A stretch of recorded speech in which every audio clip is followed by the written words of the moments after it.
New York বিশ্বের অন্যতম ব্যস্ত শহর। এই শহরেই ইতিহাস গড়তে চলেছেন ৩৩ বছর বয়সী এক তরুণ, যিনি কিনা দক্ষিণ এশীয় বংশোদ্ভূত মুসলিম রাজনীতিক। তার নাম Zohran Kwame Mamdani.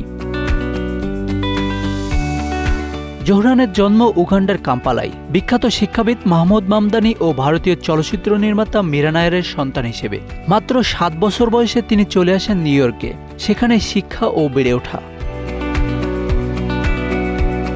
Boarding college থেকে আফ্রিকান স্টাডিজে স্নাতক শেষ করেন তিনি। এরপর বাসা হারাতে থাকা পরিবারদের পাশে থেকে কাজ করেছেন হাউজিং কাউন্সিলর হিসেবে।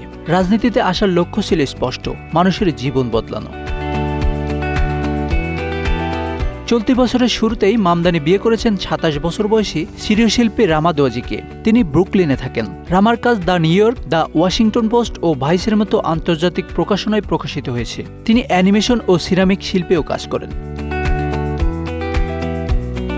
২০২০ সালের নিউ ইয়র্ক স্টেট অ্যাসেম্বলির ৩৬ নম্বর আসন থেকে নির্বাচিত হন মামদানি। তিনি কুইন্সের অস্টোরিয়া এলাকার প্রতিনিধিত্ব করেন।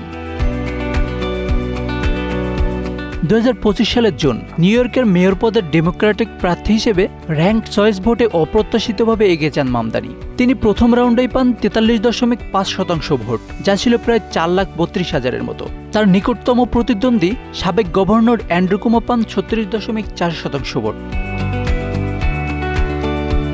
অ্যান্ড্রু কুমো পরে ম্যানহাটনের এক অনুষ্ঠানে বলেন, এই রাতটি ছিল মামদানির। তিনি তরুণদের জাগিয়েছেন, অনুপ্রাণিত করেছেন। ফলাফল আসার পরপরই মামদানি নেলসন ম্যান্ডেলার একটি উদ্ধৃতি দিয়ে বলেন, সবসময় অসম্ভব মনে হয় যতক্ষণ না তা হয়ে যায়। বন্ধুরা, তোমরাই তা করে দেখিয়েছো। In the words of Nelson Mandela, it always seems impossible until it is done.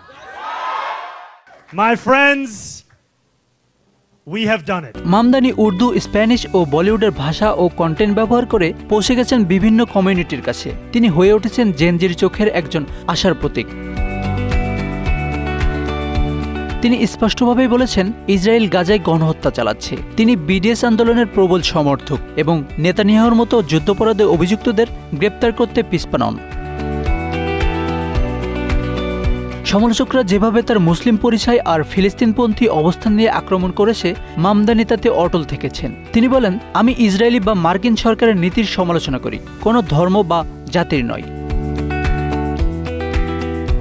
তার প্রচারে ছিলেন ২২,০০০-এর বেশি স্বেচ্ছাসেবক। পাশে ছিলেন বার্নি স্যান্ডার্স, আলেকজান্ড্রিয়া ওকাসিও-কর্টেজের মতো প্রগতিশীল নেতারা। তিনি প্রতিশ্রুতি দিয়েছেন ২০২৭ সালের মধ্যে বাস চলাচল ফ্রি করা, সরকারি সাশ্রয়ী আবাসন নির্মাণ, প্রতিটি বড়তে সরকারি মুদি দোকান, বিনা খরচে শিক্ষার্থীদের খাবার এবং সার্বজনীন চাইল্ড কেয়ার।